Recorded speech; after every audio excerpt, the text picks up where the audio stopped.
Education is what's important. Training, preparation for the expected. Education, preparation for the unexpected. Good morning, Team Krulak community, and on behalf of Marine Corps University, the Marine Corps University Foundation, and the Krulak Center for Innovation and Future Warfare, welcome back to the Broadcast, our series designed to connect the worlds of the warfighter and PME with the best in innovative and creative thought. I'm your host, Major Ian Brown, Operations Officer at the Krulak Center. Before we begin, please remember that all opinions expressed here are those of the individual and do not necessarily reflect the views of the Krulak Center, Marine Corps University, United States government, any other government agency, or any of the entities with which our guests may be affiliated. So as part of our special focus on Russia and Ukraine that we've been running the last couple of weeks, we're excited to bring you another in line with that topic, as well as our first panel event of 2022 with a unique group of individuals focusing on this unique topic. We've talked a lot about wargaming in previous episodes, especially in the context of how they can be used to grapple with different aspects of a problem, as well as generate decision-making habits for solving that problem. But how does wargaming help when the problem is a rapidly unfolding crisis in a fluid environment, such as the Russian buildup near Ukraine, when an off-the-shelf option or a deliberately designed wargame isn't readily available? This is what our panel will be unpacking today as they examine the challenges of rapidly developing a wargame framework for a dynamic crisis, as they examine the challenges of rapidly developing that framework, the specific aspects of the crisis near Ukraine that decision makers and policy framers might want to simulate, and different approaches for developing useful wargame options in such a scenario. But before we get to that, let me introduce all of our panelists, and this is quite an impressive set of resumes I've got in front of me. So I'm going to take the time to call out all the great work and affiliations that we have before us. So first off, we have Ms. Emma Ashford, who is a senior fellow in the New American Engagement Initiative at the Atlantic Council Scowcroft Center for Strategy and Security. She's also a non-resident fellow at West Point's Modern War Institute and an adjunct associate professor at Georgetown University. Her forthcoming book, Oil, the State, and War, looks at the many ways in which oil wealth and international security interact. Dr. James Pigeon Fielder joined CSU as an instructor after retiring from the U.S. Air Force as a lieutenant colonel and associate professor of political science at the U.S. Air Force Academy. He also serves as one of our non-resident fellows here at the Krulak Center and has done so since 2021. He's the chief operating officer for Denver-based role-playing game company Evil Beagle Games and develops organizational crisis scenarios under the name Liminal Operations. Dr. Fielder researches interpersonal trust and emergent political processes through cyber-based interaction and through tabletop and live-action gaming as natural experiments. He also has over 2 decades of experience designing, executing, and assessing training exercises and war games, from small tabletop discussions to multi-day exercises engaging thousands of participants. He has a forthcoming article in the journal Simulation and Gaming titled Ghost of, I hope I pronounced this right, Titanomachy, in his co-edited book with Mark Harvey and Ryan Gibb, Games Without Frontiers, Simulations in the Political Science Classroom, is forthcoming from Taylor and Francis in summer 2022. Dr. Andrew Reddy is a senior engineer at Sandia National Laboratories and an assistant professor of practice at the University of California, Berkeley School of Information, where he works on projects related to wargaming, nuclear issues, and cybersecurity. He is currently a Bridging the Gap New Era Fellow, a Hans J. Morgenthau Fellow, and another one of our Krulak Center non-resident fellows. His work has appeared in Science, the Journal of Cyber Policy, and the Bulletin of Atomic Scientists, among other outlets, and has been variously supported by the Carnegie Corporation of New York, MacArthur Foundation, and the U.S. Department of Energy's Nuclear Science and Security Consortium. Damien O'Connell is a military historian, world-recognized facilitator of decision games, and owner of DAO Consulting. Again, he is one of our non-resident fellows through the Krulak Center and has been since we stood the program up. Damien has presented or taught many times at the Royal Norwegian Naval Academy, the Swedish Defense University, the Finnish National Defense University, the Estonian National Defense College, the Baltic Defense College, the U.S. Naval Academy, FBI National Academy, and elsewhere.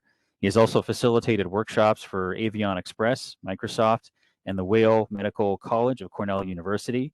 He's published with Proceedings, War Room, the Marine Corps Gazette, The Landing, which is our Krulak Center website, The Maneuverist, affiliated with the Warfighting Society, and the Journal on Baltic Security. He has presented at both the Society for Military History's annual conference and the Wargaming Conference Connections USA, and hosts Controversy and Clarity, an award-winning podcast of the Warfighting Society, an organization he founded and helps run. And finally, we have Sebastian Bay, who is a research analyst at the Center for Naval Analyses. who works in wargaming, emerging technologies, the future of warfare, and strategy and doctrine for the U.S. Navy and Marine Corps. He's also adjunct assistant professor at the Center for Security Studies at Georgetown University, where he teaches a graduate course on designing educational war games. And he also teaches a similar course at the Naval Academy. He's a faculty advisor to the Georgetown University Wargaming Society, co-chair of the Military Operations Research Society Wargaming Community of Practice, another of our non-resident fellows at the Krulak Center. He is previously he served 6 years in the Marine Corps Infantry, leaving as a sergeant, and he deployed to Iraq in 2009. And one last person I'd like to call out who is here to answer questions. He won't be presenting, but he's a good resource for this particular discussion, is Mr. Tim Barrick, who's a retired colonel of Marines and currently serves as the director of wargaming at Marine Corps University. And in his previous, his final billet, he was part of the wargaming efforts at the Marine Corps Warfighting Laboratory. All right, so ma'am and gentlemen, thank you all for being here. I know that was quite a mouthful, but I'm pretty humbled and excited to have this roster of folks to enter or discuss this topic and answer questions from our audience. So first, we're going to have Dr. Fielder set the groundwork, and then Ms. Ashford is going to sort of approach the particular problems in Ukraine, looking at, what as a potential military or civilian decision maker, what things would you want a developed prototype, a rapidly developed gaming scenario to help you make decisions on. And then Dr. Reddy and Damien and Sebastian are going to go through some of the human dynamics as well as some examples of particular games or game types that might be useful in this scenario. So I'm going to stop my my highly caffeinated talking, and Dr. Fielder, happy to turn it over to you to sort of set the scene. Outstanding. Thank you. Thank you. Very happy to be here. And similar to rapidly developing environments, we actually came up with this idea probably only 2 weeks ago. And I came up with the idea simultaneously by tracking the Russia-Ukraine crisis evolution in open source news, but also prepping for a entertainment conference, Genghis Khan, at the end of February. So at the same time I'm planning an entertainment game, I'm thinking to myself, I can put this convention game together pretty quickly, but thinking back to my military career, what would I do if my commander came into my office and said, hey, Pigeon, I'd like to have a war game for this evolving crisis between Russia and Ukraine, and you have 2 weeks to do it. What would I do? Now, inside my head, I'm thinking, ideally, I'd like to have 5 months, particularly if it's a strategic level game, to put together all the pieces, all the message traffic, have basically a quality collection of subject matter experts, getting the right people in place, getting the facilities. But 2 weeks, I will see what I can do. So I started throwing together a list of questions I'd want to ask to put this together very rapidly. Starting with the top, who's the customer? And there's going to be a big difference if it's a COCOM commander, excuse me, versus going back to my old enlisted days, saying, hey, can you do a tactical level game for sergeant's time in a week? And what are their objectives? Like a good professional war game starts with the objectives. What is it we're trying to measure? Is a war game even appropriate to this purpose? Next, who's playing? So, okay, let's say I have the COCOM commander. Can I get him or her in the game itself? What about their staff, like the key C-suite, if you will? How low do we go? Do we do corps level, division level, brigade level, battalion, all the way down to the squad? Also, are the civilians involved? Is this just a Department of Defense military? Is it single service? Does it include civilian SES? And thinking big, I mean, if we're going to think about this crisis holistically, can we get other agencies? Excuse me, State Department, Department of Treasury has a great intel outfit. Can we get, CIA? Can we get private industry? Is this something that we'd want, say, Microsoft or Lockheed Martin or somebody involved in this process? Do we want academia? Like, would they want a bearded and non-collared shirt wearing savage like me showing up? Can they get me in a week or two? And then what level? Again, going all the way down to tactical, all the way to strategic. I'm 80% sure it was Dr. Peter Perla or 20% sure it was Jim Dunnigan who said, ideally, you don't want multiple levels in the same game. If I'm going to do one for GoCom, it's strategic. And you do one for brigade, it's operational, tactical, down to the squad. But if you do have to mix them, I have to think about building them in right away. Like you don't want to bake them in after the fact. And that got me thinking about my colleagues here about how they might pull a game off the shelf. And if they were asked to do a multi-layer game, how would they start thinking through it right away as opposed to forcing something in? Is it a rigid, mixed, or free game? If it's a very rigid Kriegspiel, lots of rules, okay, that might take a little bit longer. I'd really have to depend on something I pulled off the shelf to do that. Freewheeling, more like a role-playing game or a narrative style seminar game, I feel comfortable doing that fairly quickly, but can I get a whole bunch of subject matter experts together in a very short period of time who have the confidence to get in front of a room to perform the game, if you will, to be able to adjudicate the rules, adjudicate the decisions and whatnot? Is it electronic or paper? Like, do we have the time to put together an entire electronic suite? Can we use Swift, for example, right away? Could we turn to Vassal if necessary to put together a board?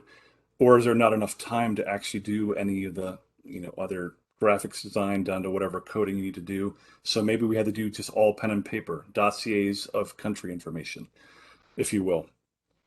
Already talked about what do we pull off the shelf? And again, that's why I thought I can't answer these questions myself. I got to turn to a team, like a good war game, putting together a control team. Does something exist already? This is definitely Jim Dunnigan.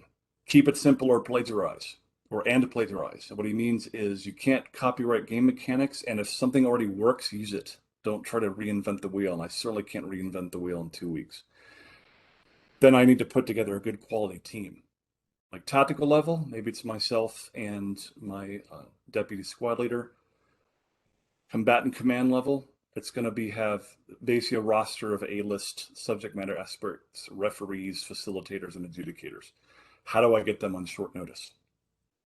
Finally, and this one bothers me. I'm sorry, let me save the final. Really for last, I have one more.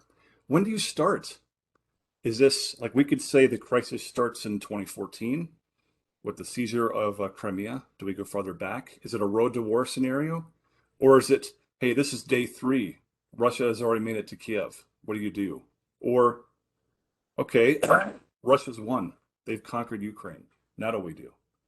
And that's going to change the dynamic for the type of game we do and the type of players we have. And now I can get to, all right, what do you want out of this? We've run the game. Now we're going to debrief it. We're going to present a report. A lot of things can go wrong here.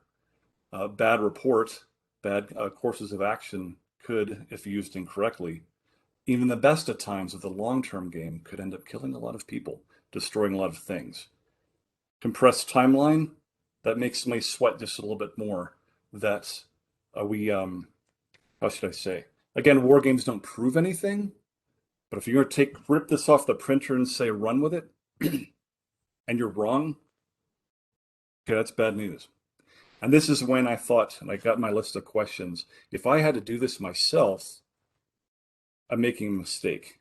So I threw a whole bunch of smart colleagues under the bus and said, hey, can you join me a paddle in 2 weeks? And they said yes, and I owe them a lot of scotch now.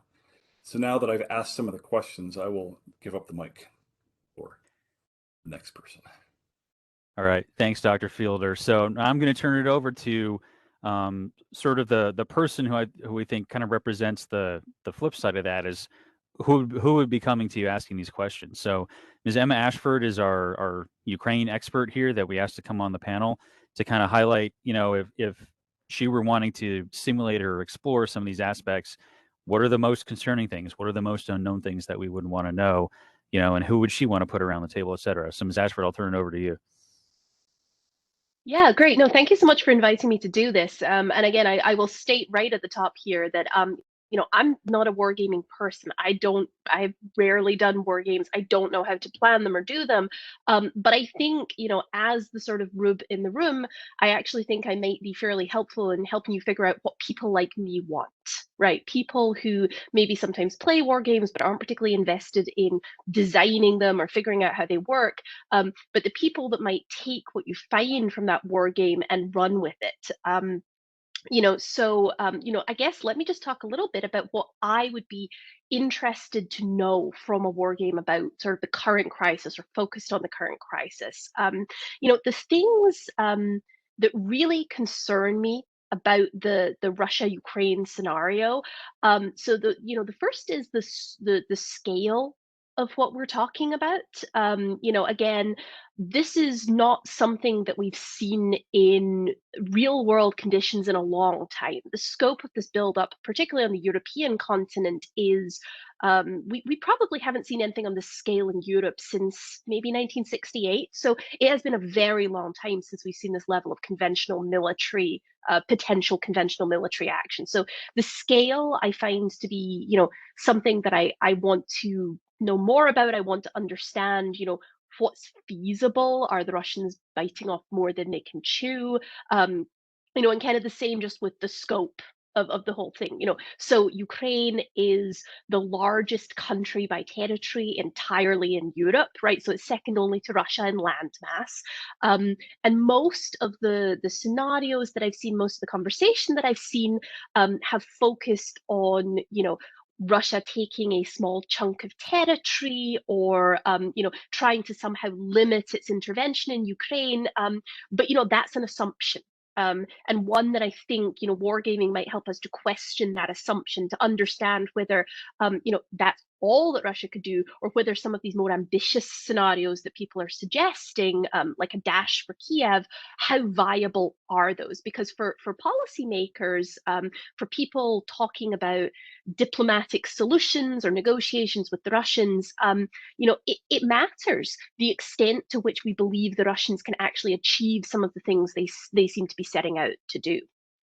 I'm interested in the implications for NATO, the implications for the US. And so while I think what I would primarily be interested in knowing is the results of effectively a Russia-Ukraine war game, I'm not particularly interested right now in what US forces would be engaged in doing, because I think that's not what's coming in the near future. I'm interested in how the space looks at the end of that crisis, at the end of that conflict, at the end of that war game. Where do Russian troops land? What happens to Ukrainian forces? And what implications does that have for NATO force posture in the region, right? What do we need to be thinking about coming a month down the road? And then I'm also, I guess, a final sort of point that I'm very concerned about is the question of civilians, not in the way that the previous panelist put it as, is it civilian policymakers? Because I'm clearly coming from that point of view, but the role of civilians within the crisis. There's been a lot of conversations about refugees, about how they might impact a conflict in Ukraine, how they'll impact Europe more broadly. And so again, I'm interested in knowing how different scenarios might shape a flow of people, of refugees moving west, moving south inside Ukraine. That's sort of a big one. So I guess let me just wrap up with just a few of the sort of the biggest questions that I would like, if at all possible, I would like a war game to try and help me answer in looking at this scenario. So first, what are Russia's options based on what we're seeing in the buildup?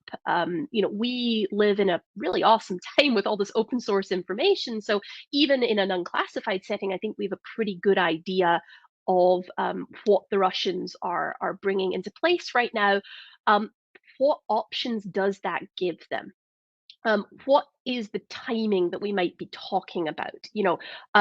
If we're going to talk about that suite of Russian options, are there things that they need to make other options come onto the table or not? So I feel like a war game, if it was set up in a certain way, could highlight that the Russians, need to wait for some period until they get other assets into theater. So that, that might be something that I would find helpful to know.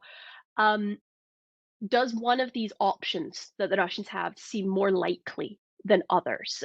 So, there's been a lot of very poorly informed speculation about, the Dnieper River running through the middle of Ukraine as a barrier. Obviously it's hard to cross that. About mud, about foliage, about, the placement of Russian forces in Belarus versus on Russian territory. And I'm just curious how relevant any of it is, because I feel like so much of the conversation is just wild speculation.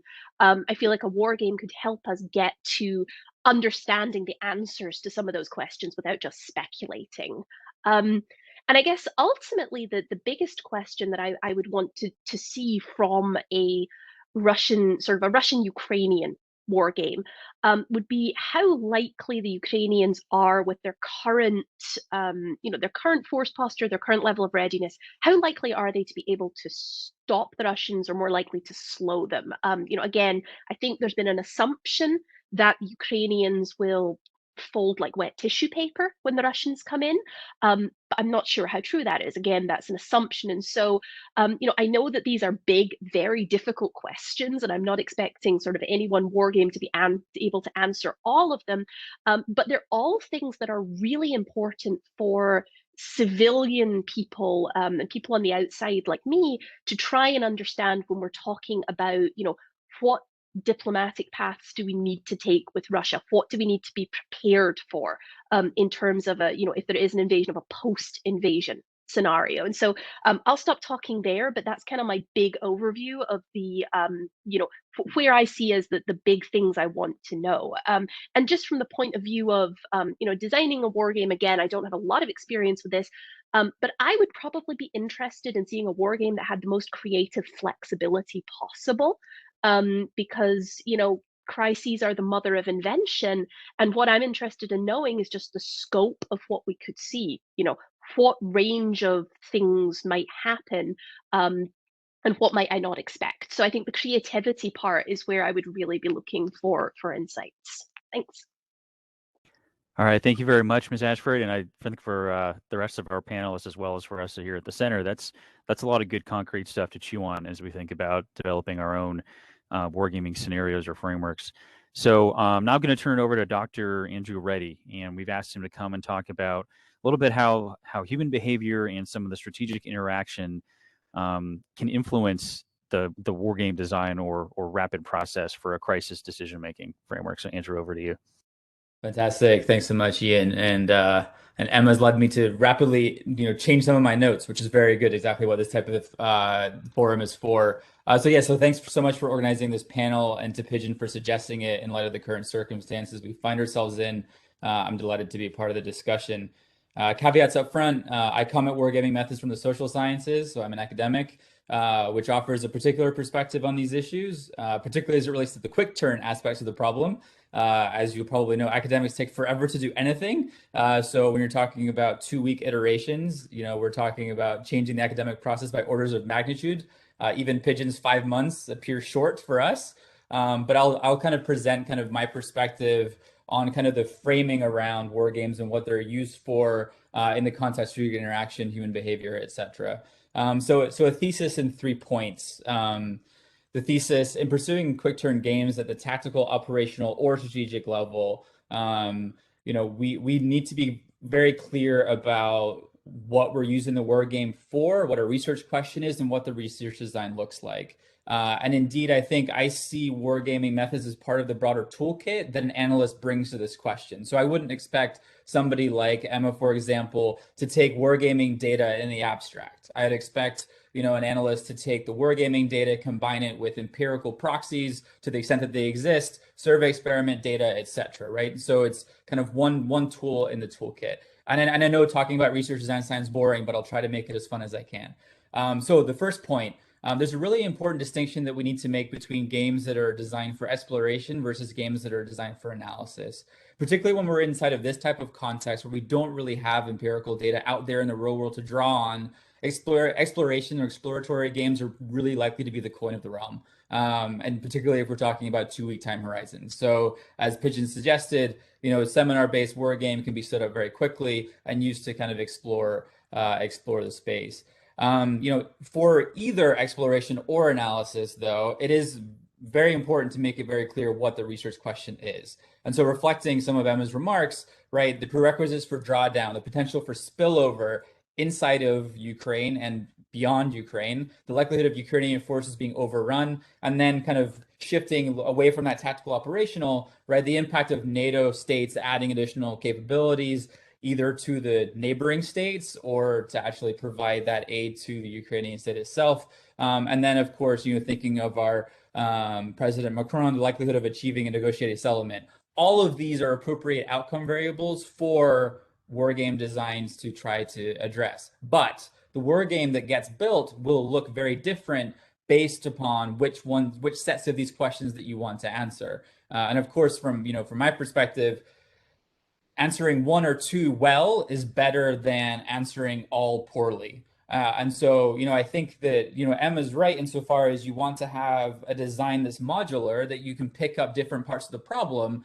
Absolutely, right? Have a sandbox capability for this context and let's explore it. But if for any given analysis with any different sets of players, really focusing in on one or two research questions will get you a far more significant bang for your buck. And then, of course, all the other things that Pigeon mentioned, right? Ultimately, who's the customer? That's going to impact which one of these outcome variables is most important. What's the level of analysis? I'm with Peter. I think you really need to choose one, at most two, right? So operational games bleeding up to strategic, operational bleeding down to tactical, but all three gets very, very messy. And I should say, with regards to exploration and analysis, both are perfectly reasonable things to use wargaming methods for, but it changes the design. And I think as a field, we're not terribly good at communicating when we're doing each. And so oftentimes we'll have an exploratory game and then we'll say, well, the finding is X. And that's not really what's happening inside the game environment, particularly where we have things like white cells that really matter for the playthrough of the game. And so, I think that's kind of my pitch. For exploration, right, generally speaking, we want policy elites, whether they're military or civilian, current or former, talking around various aspects of the problem. And in this context, it's likely to be very, very, very valuable to have that perspective. But you need to think about how you want to scale that kind of exploration game for analytical purposes, such that we don't end up with the finding being luminary Z, right, says this, right, inside of this context. That's not terribly valuable. You're better off just getting a quote from them rather than having them play through a war game. For analysis, like I said, I think we need to limit the number of research questions, and one is perfectly reasonable. And I think that chunking the problem is kind of what we need to think about doing. So the second point here, when we have a research question, I think being really clear about kind of its character is important. And so oftentimes what I'll do when I have an analytical problem is I'll split it into, is it a behavioral problem, in which case wargaming methods are one of the best ways to push on them? Is it a physics-based problem, in which case formal modeling and computer simulation are probably more appropriate? Or is it a both problem, right? Do we need to combine those methods? Where we have a behavioral problem, I think that wargaming methods are one of the best ways to deal with them, because when you're inside of a crisis setting, some of the assumptions that we have to make inside of our game theoretical models certainly don't hold. Things like perfect information or rationality of players. When you're talking about people making decisions in really constrained timelines, we can't assume that they're going to act rationally. And so that's, I think one of the things that you really do get out of this process. Although, of course, here I'm preaching to the choir. It's also important to note that the other side gets to vote. So strategic interaction really matters. You're not going to be able to, we can have discussions, and we have things like War on the Rocks and the bulletin saying like, hey, if the US does this, then, that outcome is going to occur. But of course, the other side gets a vote. And so war games, again, particularly appropriate to try to model that interaction. With that said, though, one of the things that I worry about is when we use US subject matter experts as the red player. In this case, it would be Russia, right? And so often we essentialize. And so, just an anecdote, when we were play testing Signal, which is one of the big wargaming platforms that my team worked on, as soon as we said that you're red, we saw a lot of escalate to de-escalate. And so for those of you that study Russia, you'll all understand why, right? Gerasimov doctrine. Well, if you're Russia, you say, hey, that's not really the way that things work. If you're American, you say, you're going to use the Gerasimov doctrine. I don't care what you're saying. And so, you have to think about the kind of pros and cons of using those types of players. I think that oftentimes as well, one of the ways to get around this problem is to think about abstracting the strategic question away from the scenario that's embedded in. So, to make that concrete, what does a game look like that has all the same dynamics of a NATO, Ukraine, Russia, but that doesn't have those labels, right? Does the gameplay look the same?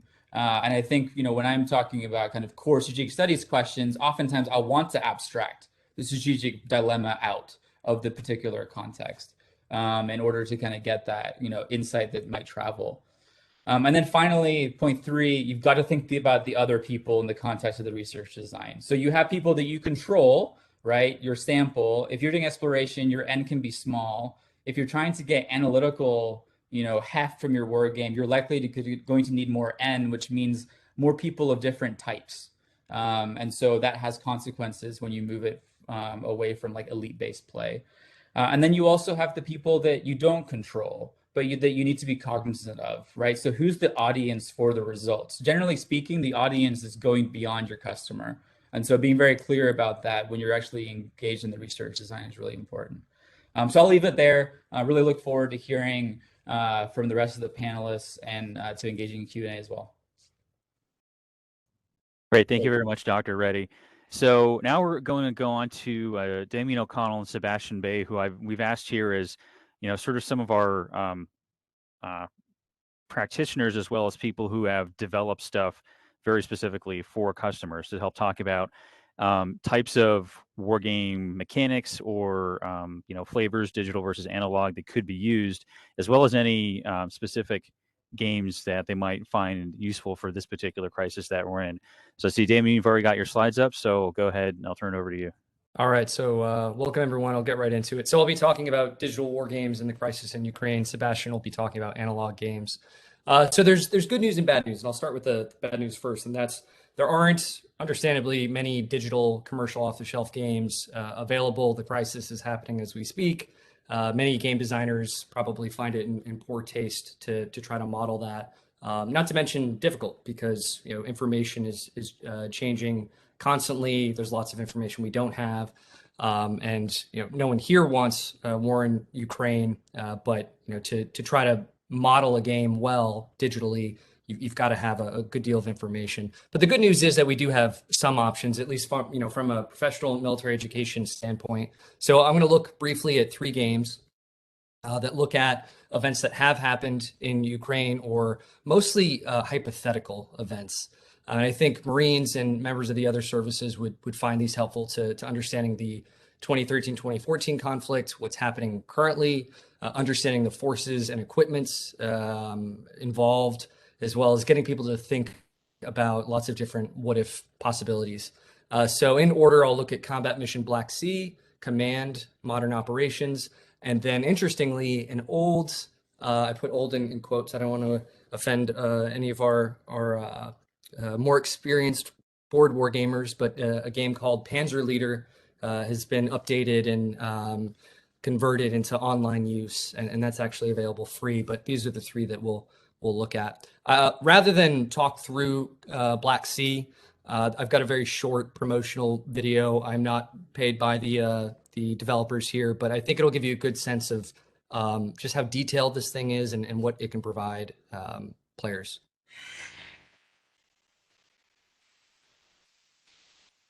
Black Sea is one of the most popular titles in the renowned Combat Mission franchise, purchasable now for the first time both on Steam and in the Matrix store.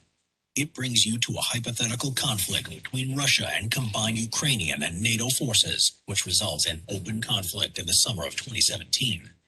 At your command are detailed, highly researched American, Ukrainian, and Russian units from common brigade types, such as the mechanized infantry, motorized rifles, striker units, armored units, and more.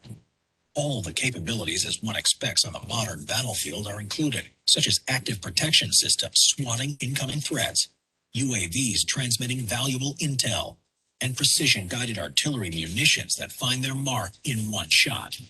Take all of this for a spin in 4 high-stakes campaigns, 22 standalone scenarios, and a plethora of quick battle maps, which will test your tactical acumen. Extend your gaming experience with the DLC Battle Pack 1 and lead the charge of the 2nd Cavalry Striker Regiment. Fight alongside elements of the American 82nd Airborne Division, 3rd Infantry Division, and the Ukrainian 92nd Mech Brigade and 17th Armor Brigade to stop the Russian advance on Kiev. Or command a battle tactical group from the Russian 205th Motorized Rifle Brigade with the mission of pushing towards Kiev from the south and bringing the fight to the Ukrainian and American forces. The game can be played in either real time or with the classic WeGo hybrid turn-based system. WeGo allows each player to plan out 60 seconds of combat and watch as both sides' commands are carried out simultaneously. Combat Mission Black Sea is an extremely realistic wargame. It combines real-world physics with a thoroughly researched portrayal of forces.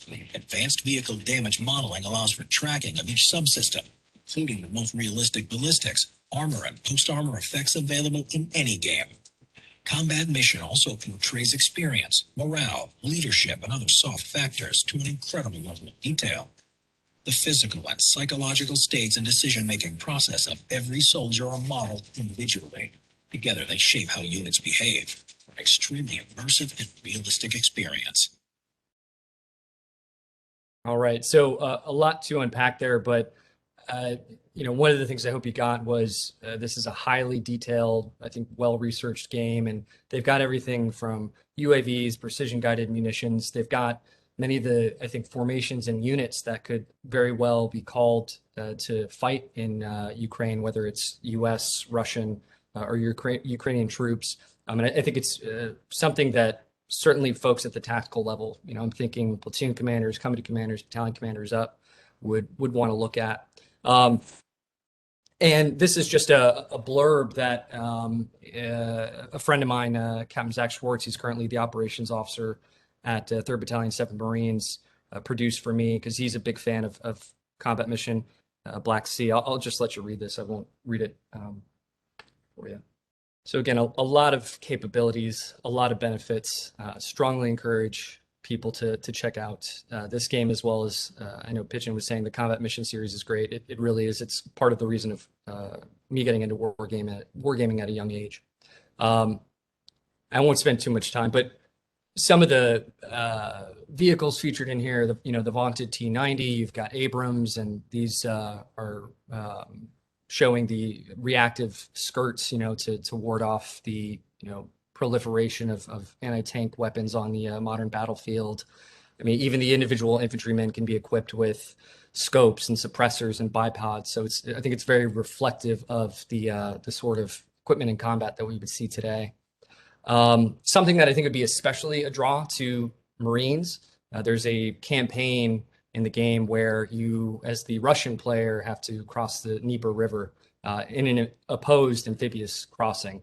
And I've watched videos of it. It's pretty gnarly, but something that I think could be used for planning and all sorts of other purposes. The game definitely does have its drawbacks. The engine, a lot of critics have said, is dated. The game doesn't model some technologies and equipment as well as it could, such as UAVs. It doesn't have things like A-10s or fast cams, which would probably be used in a conflict, especially if there was U.S. involvement. That said, I think for its limitations, it's certainly worth looking at. There's also a very strong following among the Combat Mission Black Sea user community. So you've got lots of user-generated scenarios that you can go and find online. There are lots of tutorials you can see on the right, as well as lots of after actions of various missions and campaigns. So if someone's interested in looking into the game before purchasing it, can check these things out. So moving on to Command Modern Operations, this is a game that I think many of our panelists and listeners will be familiar with. I won't go too much into it. I'd say, a step higher than Combat Mission. It takes a wider view, and you're looking at campaigns and battles that include naval forces, air forces, electronic warfare on a much larger scale.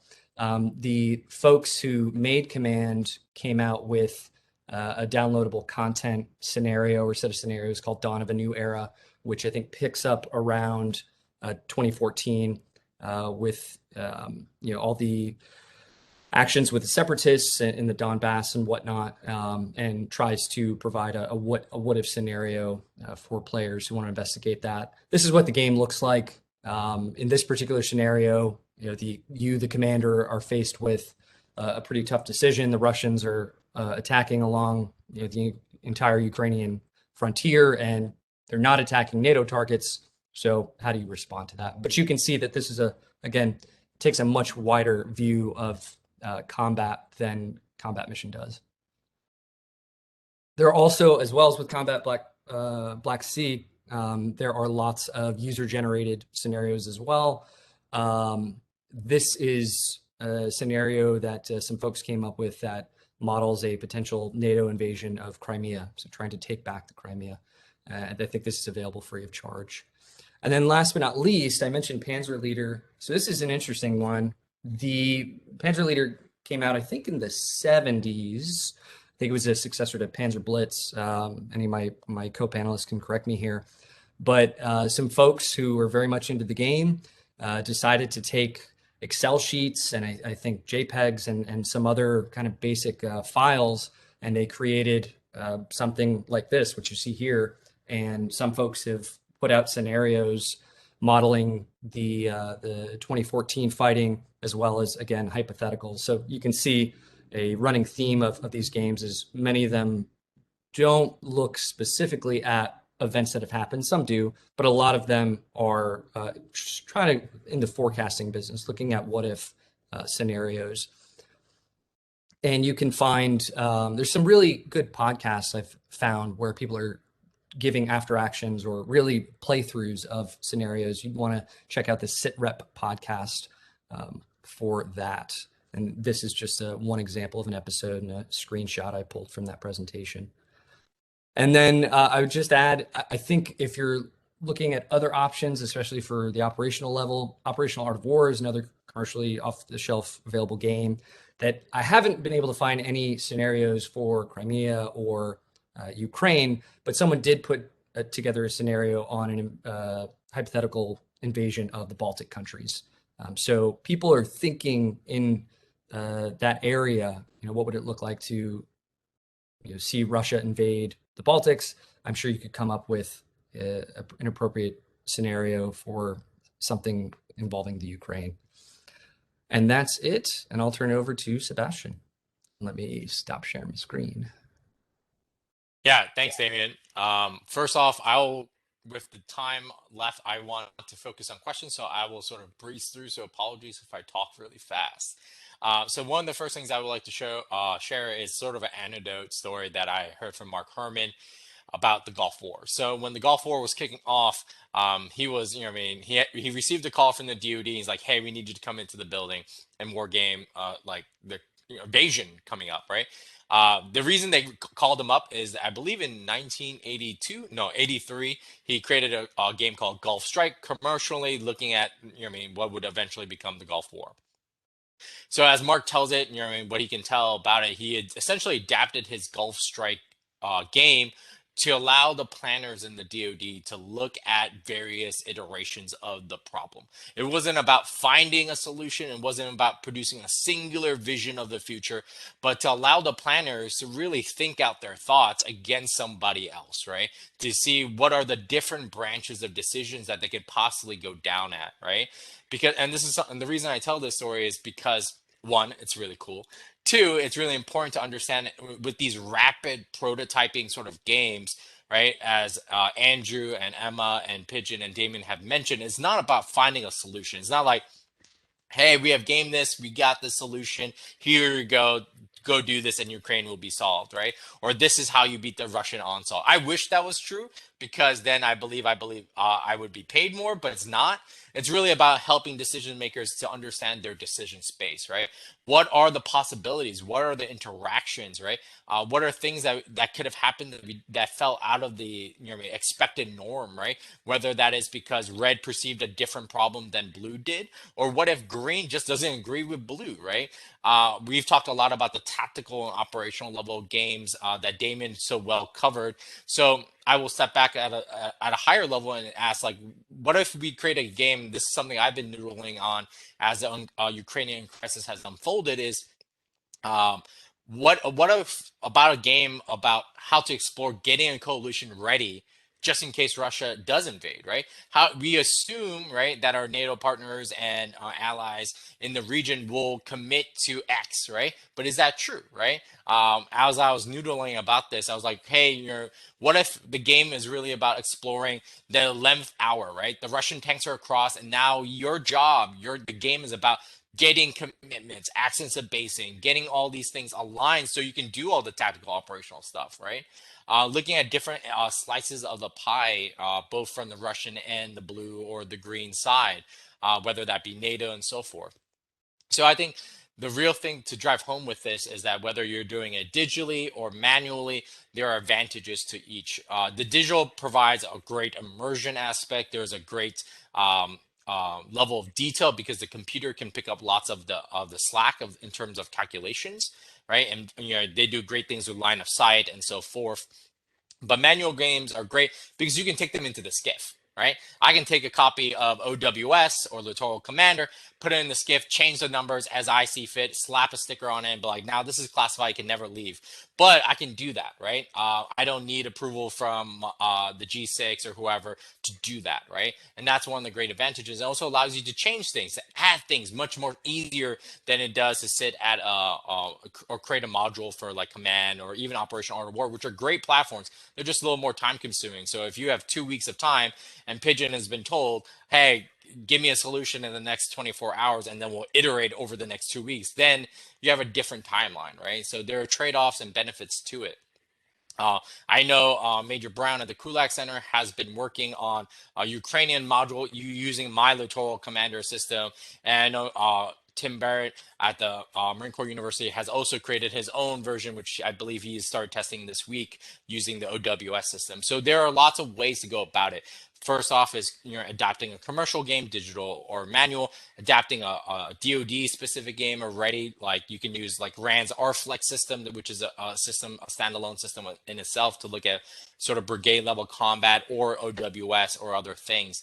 So there are lots of options, but the real question is, what is the thing that your demographic, your audience, whether that be someone like Emma or someone, let's say a planner at the COCOM, be what is the outcome and an objective they will find the most useful, and often is about iterations of the problem because often it is a crisis, they don't know what happens, and if you only have one chance at providing the right answer, sort of like Wordle, right? You want 5 chances, right? You want multiple times to figure out what is the realm of the possible, right? Instead of that one time being the one time you may get shot at. So that's really the benefit of sort of rapid prototyping. So I will push it back to Major Brown for questions, and hopefully this was useful for everyone. All right, Damien and Sebastian, thank you both for your presentations. And I got about 12 minutes. So for the audience, if you got some questions, go ahead and throw them into the chat here, and I'll try and crank through as many as I can. First question I have is really for all of the panelists. And Sebastian, your story about the Desert Strike, or bringing the game designer in, I think is a good jumping off point as an example. So for everyone on the panel, do you have any examples from your own careers or experiences where either you were asked to come in and do something like that, on a rapid basis for a very specific real world problem, or conversely, if you were part of a team that was trying to look at some of these decision points, and you went to somebody to ask you to build something very quickly for you for a real crisis? Whoever wants to jump off on that first, go ahead. Okay, nobody's had to do that before. So one thing I will say is that often with those kind of games, you can't talk about them.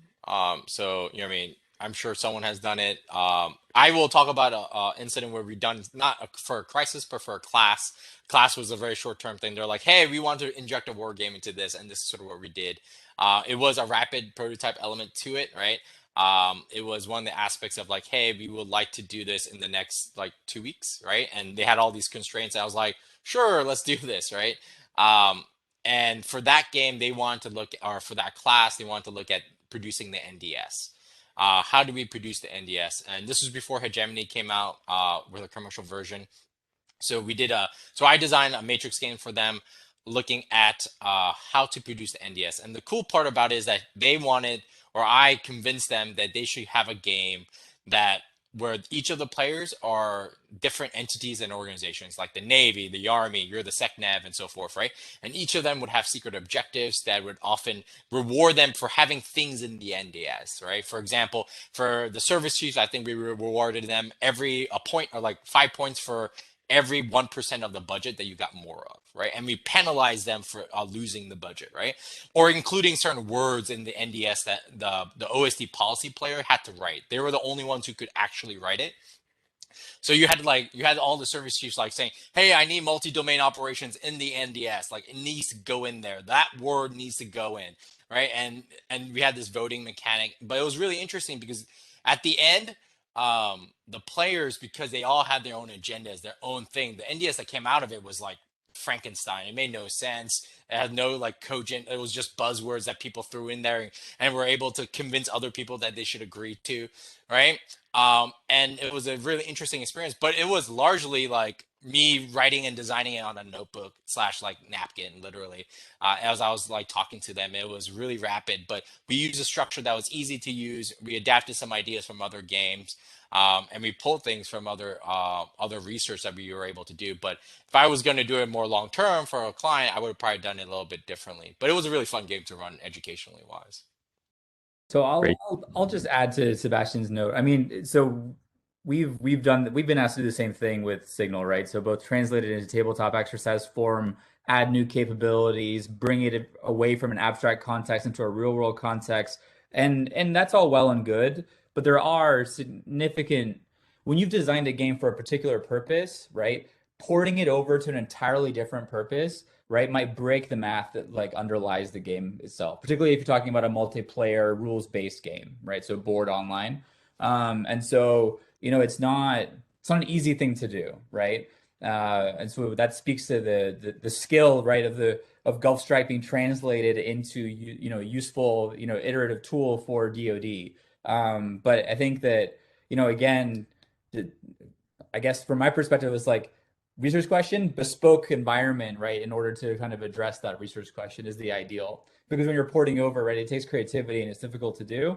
And you don't want to throw the baby out with the bathwater, right? There's reasons that games of different types have all that goodness, and so porting over is, it's not as simple as just saying like, yeah, let's go ahead and do that, right? Like there's lots of work that goes into it, as Sebastian just made clear. If I could just jump in, so I've no experience doing this, but something that I was struck by listening to everybody talk is, it might be worth being pretty creative about what it is you're trying to port in from. So there was a question in the chat about, should we pull in specific leaders and have them, should we assign the red cell a specific leader? And, for me as a sort of strategy person, the risk there is very much mirror imaging, right? It's that, you get these people in and they act the way they think the other side is going to react, not the way they might actually react, or not considering all the options in practice. And so, it made me think a little that some of these, some of the existing games, the digital ones in particular, they might be useful for understanding some of the tactical situations at a lower level, say in Crimea and the Donbass. But, at a much higher strategic level, those games aren't actually particularly good at answering the questions that policymakers might want to know about today, because things looked quite different in 2014. The Ukrainian armed forces looked quite different. They were postured very differently against a very different enemy. And the notion of abstracting a way to look at other large scale land engagements might be more useful, right? So some of these games that pull on World War II, where there was fighting in the same theater but with very different technology, or pulling on sort of large land engagements in Asia during the Cold War, right? Again, the technology is going to be off, but the scale and the scope is more appropriate. And so just, again, I know this is very difficult, but plug for being creative in, don't just think about like previous games on Ukraine when you're trying to do this. Yeah, no, that's a great point. And I, something on our side here at the center we try and do is find, a solution that might fit what you're asking for, but it may not have been exactly what you were picturing when you asked for that solution. Because a lot of, and in fact, I think Pigeon kind of talks about this. They're porting in game mechanics from non-related genres or eras or subject matters that could actually be really helpful for solving the problem at hand. To the rest of the panel, I'll have a second if anyone else has any sort of real world situations they're able to share. If not, I'll get to, we got a couple things in the chat here. I had one, but wait for it. It dovetails with the additional questions, which then takes it back to Emma. I started the camera uncomfortably briefly because most of my examples are education and training, not analytic or experimental. Like I've been given a week to put together a training game for a platoon or a flight or a company or a whatnot. And now at CSU for an entire class. So I find myself many times having to do a sandbox style game framed by, this is what I want to measure for training and education. This is today's objective. And I don't really know how the students are going to react. So I had to be able to respond quickly to the shift in the narrative. It depends mostly on like an RPG style and less on rules. But I found that, like, at least for fast turn education and training games, role-playing games are great as long as your game master / dungeon master is a subject matter expert and feels comfortable kind of running it that way. And then to answer let's see, Brian's question, and then I'm going to tap it back to Emma with her permission. In the last year, I will bet my body weight in birdseed that I have seen a presentation where there was a team that was actually taking player data, like the type of decisions they were making, and then turning it into a persona, I can't remember, a digital twin. So then they could take that player data and then make it AI. So then that AI would behave as that player did. But I'll agree with the risk that Emma highlighted, that it's only as good as the data that you feed into it. So now what if that persona never makes a mistake, never breaks a mold, takes an alternative course of action, and now you're only responding to that AI's limitations. And so then, how would we either creating a digital persona or a paper persona, or even asking a person, here's a script, behave like this. What would we do to give it that sense of human touch, if you will, or mitigate mirror imaging? I'm reminded, for those who ever played Civilization, I'm reminded of a bug in that game years ago where Gandhi, they accidentally set his aggression score too low, so it wrapped around and he became absurdly aggressive. So, just yes. These things don't always map perfectly when you start to put them in a computer, as you guys all know. So in terms of avoiding mirror imaging in games, there's ways to do it. They mostly involve abstracting or lying to your participants so they don't actually know what they're doing. Pick a different leader of the state, pick a different historical era. Sometimes that can force people to think outside the box, even if the territory is the same. Abstract out to a different conflict and tell people that they're doing a different conflict. So they think they're Mao, but they're really Stalin, or something like that. So there's ways to trick people. But really, I would say probably to me the most obvious thing I think is to try and do this iteratively. And preferably get different people to play the red cell, because then they're going to think about different assumptions and attack different sort of common wisdom. And so I don't do a lot of wargaming. One of the things I do in my day job is my division is a red cell for US foreign policy, and we attack assumptions a lot. And it can be very helpful to have many different perspectives in doing that. So listening to this conversation, I'm struck that, again, I think for this Ukraine crisis, what would be most interesting for me to see would be high level, simple games played iteratively with a variety of players, so that I can get a feel for the range of outcomes. That would be very useful for me. But obviously it would be very different if you were a COCOM or somebody looking for more sort of granular military information. Great, thank you. So I'm looking at the time now, and don't have any other questions in the chat. And I hate to cut this short because we could talk about this for a few hours, but we do have a hard stop. So to the panelists, I'll give you all, if you got a final 10-15 seconds of comments you might want to make about any of the discussion here, anything you heard from your fellow panelists or the audience. Go ahead. Play more games. Thank you all. This was really fascinating. Thank you. If you're in Denver at the end of February, come to GenghisCon. I'll run a table for you.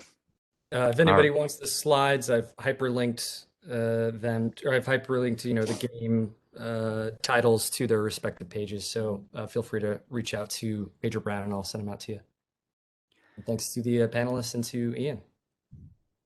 I'll send my thanks as well. Thanks, everybody. All right, thank you all for participating, especially as I've been sort of building this focus on Russia, Ukraine while we've been flying it. I'm super excited to get all of these folks able to come on the panel on such short notice. So thank you very much for your time. I'll jump off what Damien just said there for the rest of our panelists. If you have any supplemental materials that you think would benefit our audience or future listeners when I post this up on our channels, please feel free to go ahead and send those to me via email, and I'll put them up there in the show notes so people can go and have some reference points to explore any of these different aspects some more. So final thanks to the panel. My thank you to everyone in the audience for joining us on this week's Broodcast. We're going to continue this focus on Russia and Ukraine over the next coming weeks, and make sure you're following us on our social media channels for upcoming Broodcast events. And until then, thank you all again, and we'll see you then. Education is what's important. Training, preparation for the expected. Education, preparation for the unexpected.